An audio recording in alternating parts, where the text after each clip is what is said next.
train the other day, and I was having a bit of a stress, wondering what I was going to talk about, and I was sat there, not really sort of paying attention to what's going on around me, lost in my own thoughts, when I heard a few middle-aged men sat nearby say the exact words, "He's not British though." And in case any of you are a little bit confused, that is racist code for not white. And it got me thinking, actually, a little bit. All racism aside, what would define someone as being British? Is there a classification, a stereotype? And my train of thought was interrupted by one of the security announcements. You've probably heard it 100 times if you've been on the trains, that if you see something, that's no, see it, say it's sorted. And that made me realise exactly what it was that united every single person in Britain. The one thing that we all have in common: not a single fucking one of us would tell anyone if we saw a suspicious parcel on the train. And the sole reason is because we would all rather risk being blown to death than have our train delayed. Any minor inconvenience is 10 times worse than just obliteration. And I thought, do you know what? There's some content somewhere in there.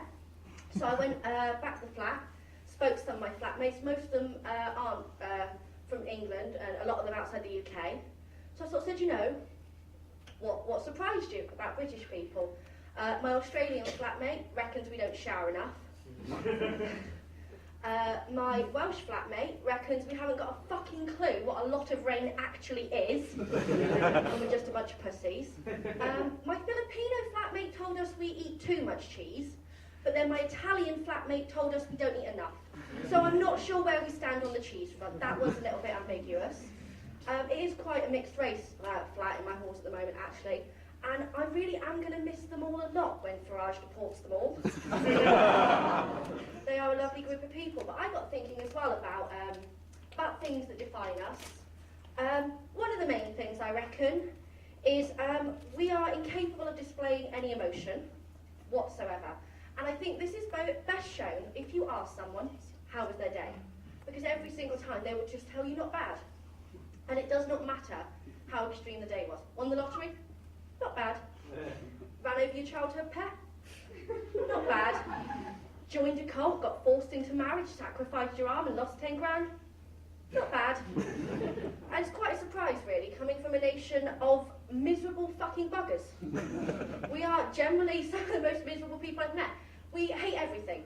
And I think the one thing that we all hate the most is Americans. Because they're too fucking happy. It's not okay. I don't like it. Why are they so happy about everything? And one of the things that pisses me off the most as well is I worked in retail for 2 years, and it was hard enough getting by every day pretending I didn't completely hate you. Having to pretend that I actually liked you, how do they do it? And it pisses me off as a customer as well, by the way. If I walk into a store, I want you to know. I want to know that you hate me.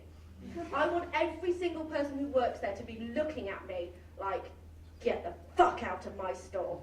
It's just, it pisses me off.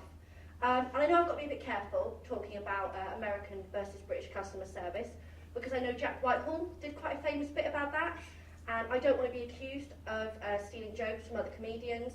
I want to show that Amy Schumer does not represent all female comedians. I swear some of us can write our own content. But I sort of thought, do you know what? Not everything about British people is so depressing. I mean, we've got a few good things going for us. Queuing, I think, is a good example.